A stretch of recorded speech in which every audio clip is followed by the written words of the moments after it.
everyone, and welcome to our YouTube channel, Moneyline with Nancy at TV. In case you're not a subscriber yet, please do subscribe. Just press the subscribe button as well as turn on the notification bell so that you can get notifications when we upload our videos. Don't also forget to subscribe and join, follow, like our other social media platforms. Of course, you're seeing it right about now. Don't also forget to share this video across your platforms. Enjoy the video. All right, welcome back to the program. Dr. Paul Alaje is joining me right here. Let's get into it. Dr. Alaje, welcome. Thank you so much. I don't even know how to feel this morning.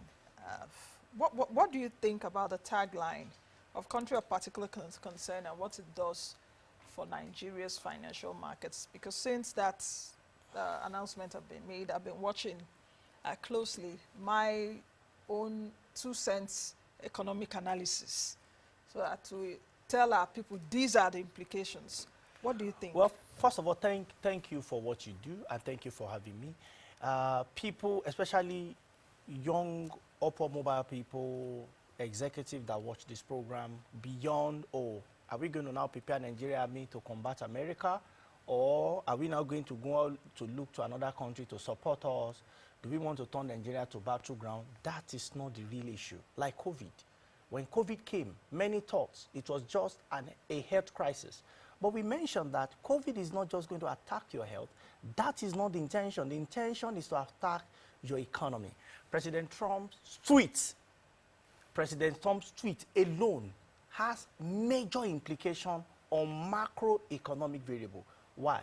Our vote is largely kept our foreign vote is largely kept in US dollars. So this is US president. So we are not talking of somebody in Ghana, with due respect to Ghana, or somebody in Tanzania. That's not what we are talking about. We're not even talking of South Africa, or we're talking of the countries around the Gulf of Guinea. This is the world police, number one person. So he has his belief, and there are issues that have happened. Number one, it designated Nigeria as a country of particular concern, which has implication, one, on the kind of relationship that America and its allies we have with such country. Unfortunately, it might not be as palatable as we think.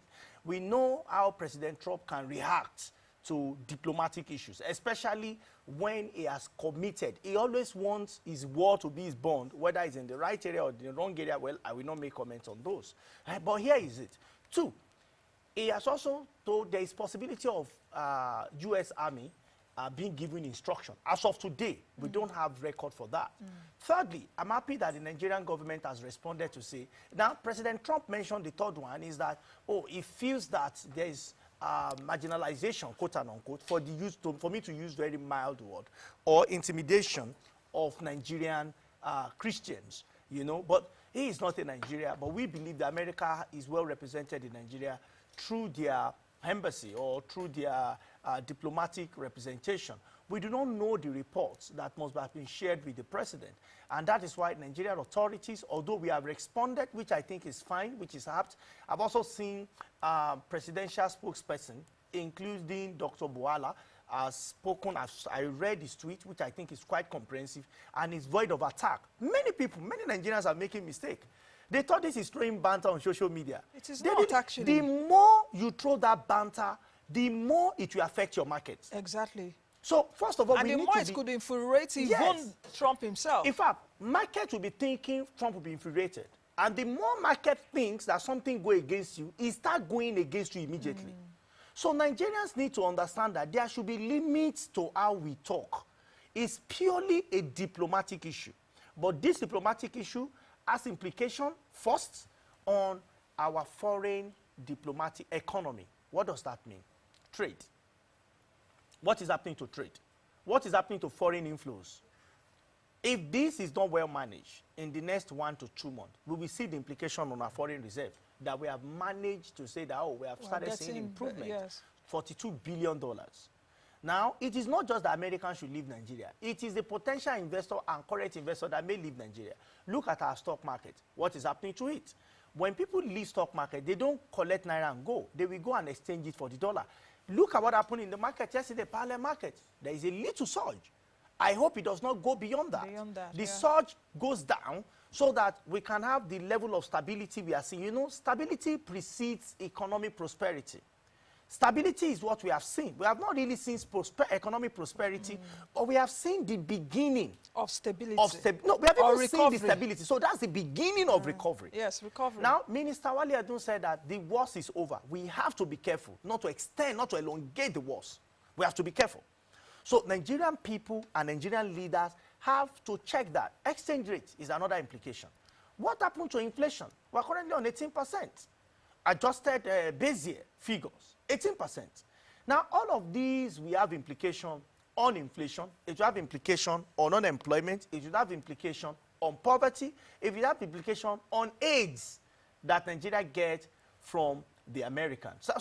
And it's not just America, even those that are American friends, even those that have diplomatic tie with America, because America cannot designate you CPC and you are trading with such country. It might see as part of this loyalty.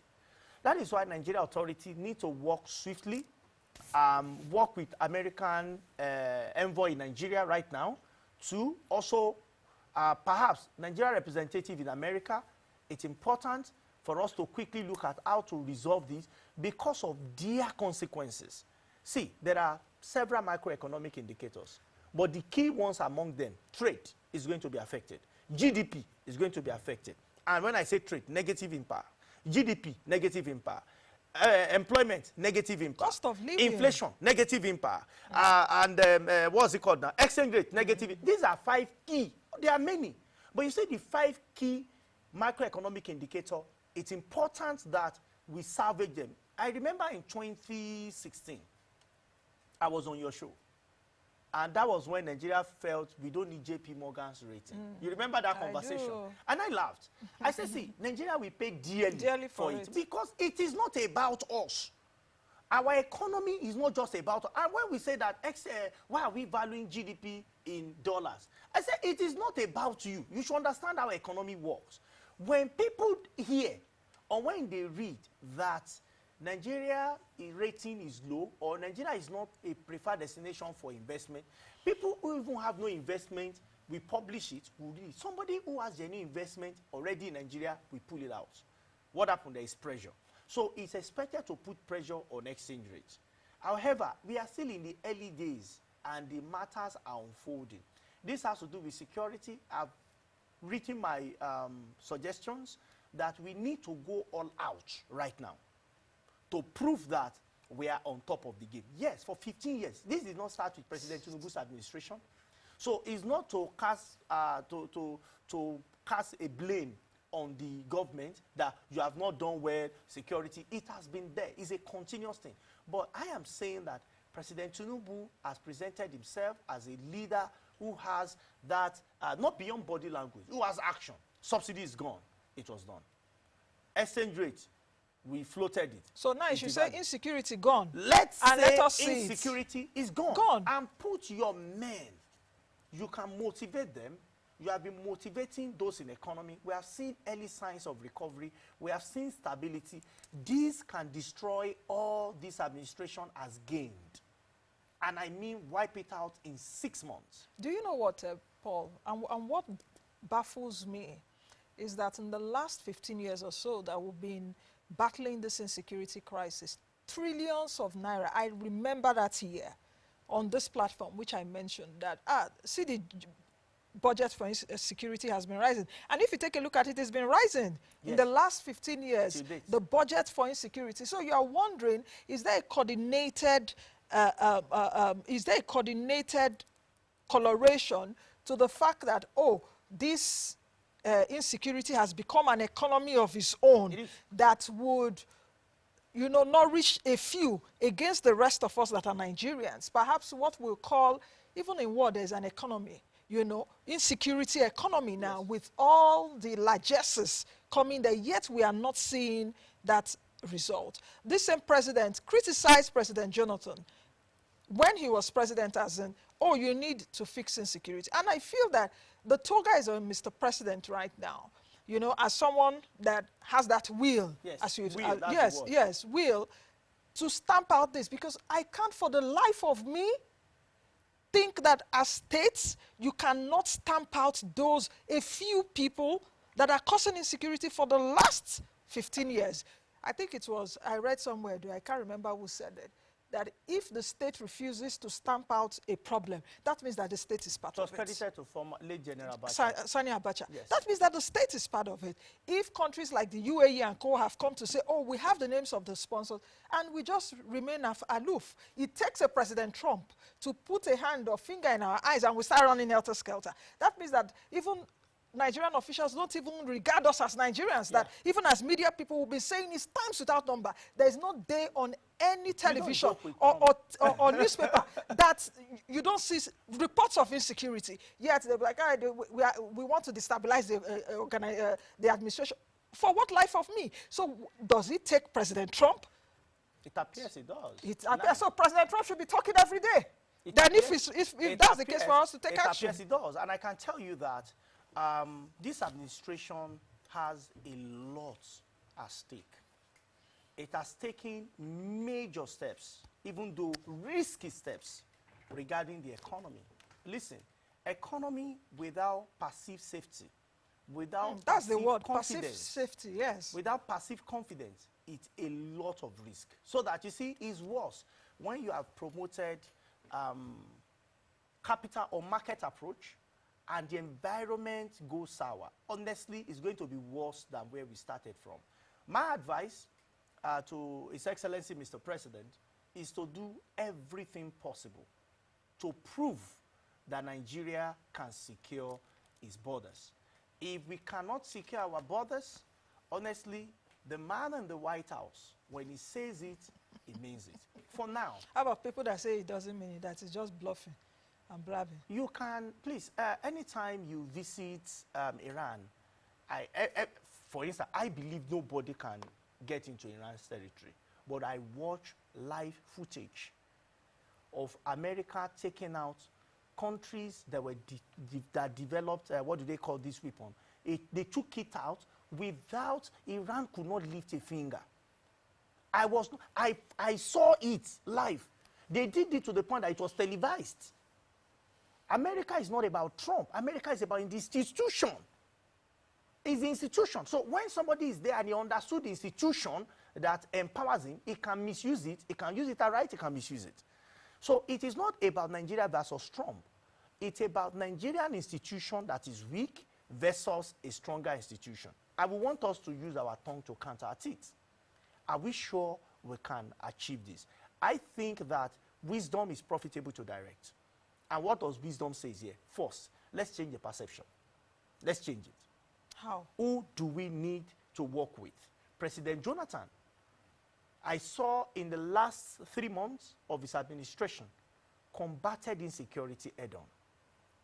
2, one of the governors in Rivers State used to be known for insecurity, community fights and all of those. A governor came, got, with the support of federal government at the time, got mercenaries to come and fight to ensure that reduced sporadically. The same thing with President Jonathan at the time. We saw that reduction. We felt the impact. Election held where we thought election could not hold in Nigeria. I trust Nigerian military. I believe in them. But I also believe that insecurity must be done in partnership with countries with higher capacity. I was coming to that now. Do you think that President Tinubu should now begin to cut countries like perhaps the UAE that also have a semblance of the years of President Trump? Because President Trump, in as much as he's beginning to also make a few friends, or, you know, like the UAE. UAE and Robert together. Yes, President Tinubu has also visited, I think, UAE twice. Times. Yes, or 3 times. Can President Tinubu begin that diplomatic conversations with countries like the UAE, for example, that has once told us that, oh, we know who these financiers are, and we've kept quiet. And some other countries that are seemingly the friends of Mr. Trump to, you know, set the narrative straight. But while setting the narrative straight, doing the hard work at home. I agree with you completely.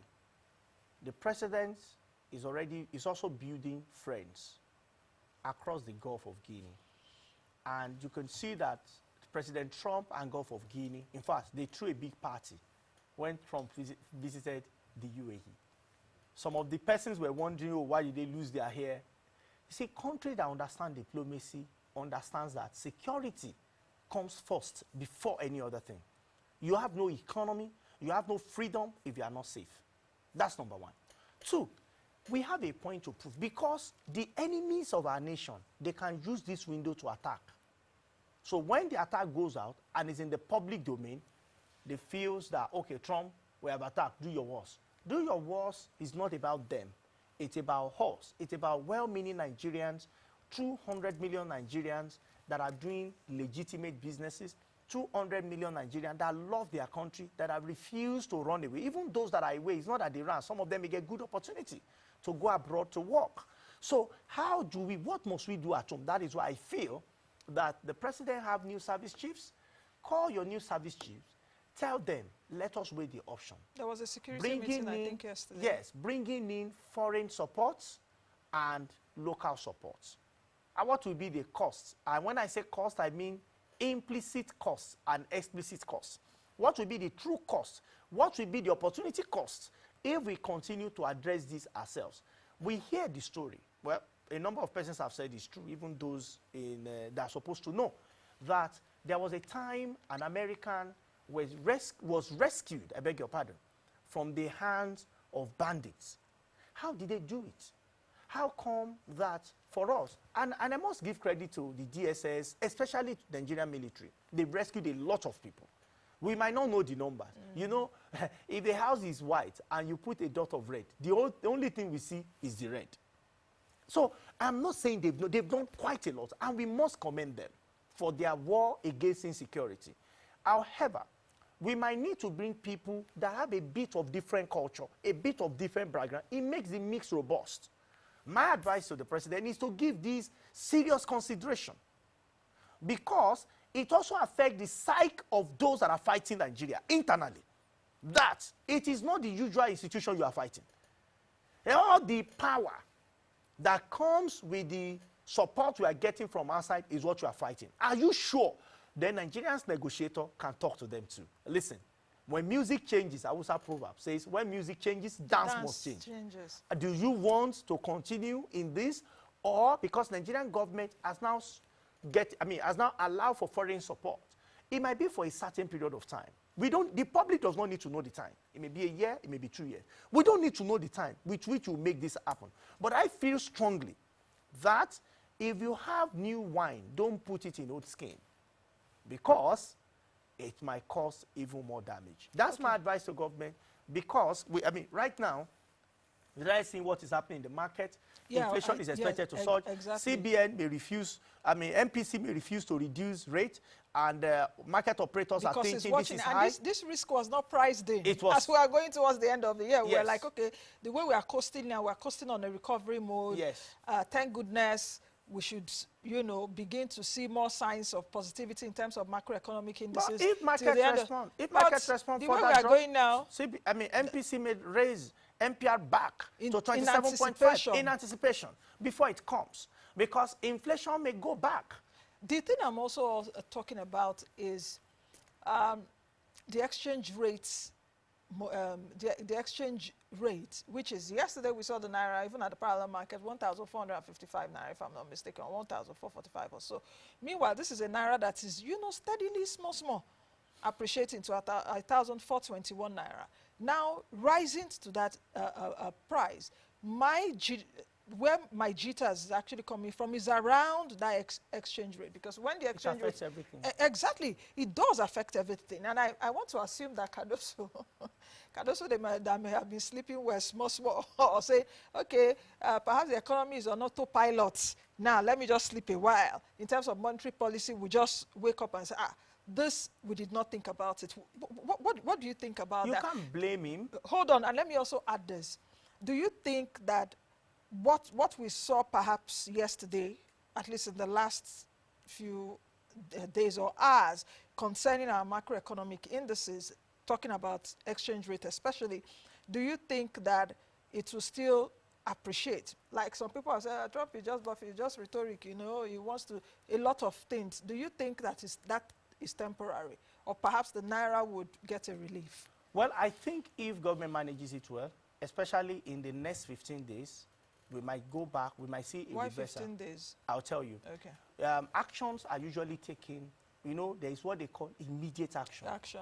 Talking to the Congress in America, engaging the diplomatic partners in Nigeria, and we expect President Trump to tweet again or to say something again.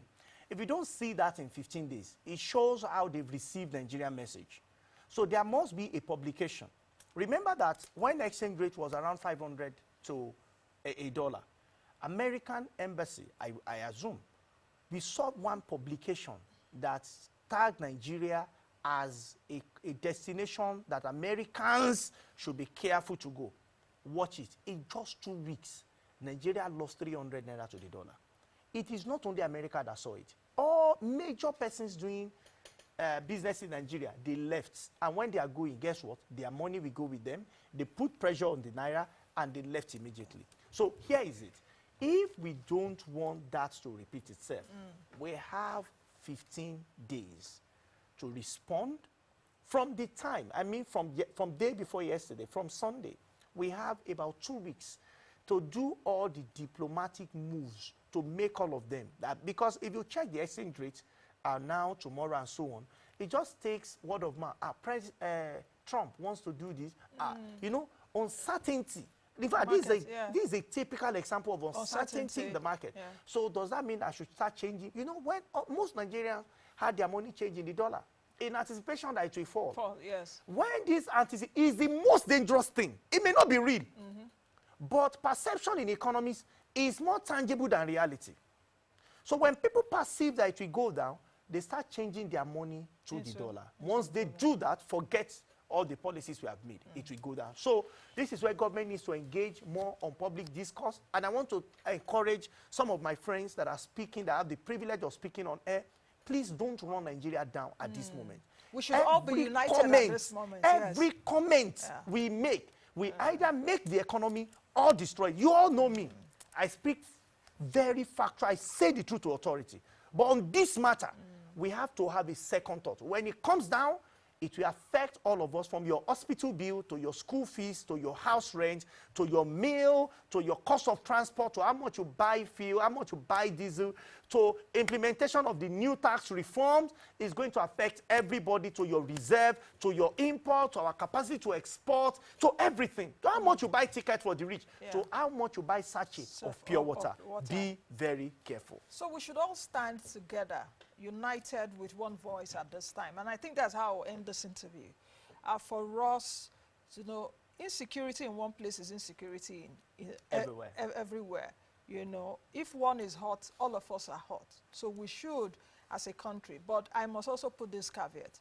The leadership should also start from government to be able to galvanize all of us at this time. The spokespeople of government, there should be that semblance of unity of language and not just saying things to even infuriate people the more, you know. And there's this thing, I think, in economy, whether they say the economic cost of silence. Yes. You know, sometimes what we need to say right now are the right things. And more importantly, Nigerians should see that President Tinubu and his officials, those that he has given the toga of authority, are doing everything to fight this insecurity.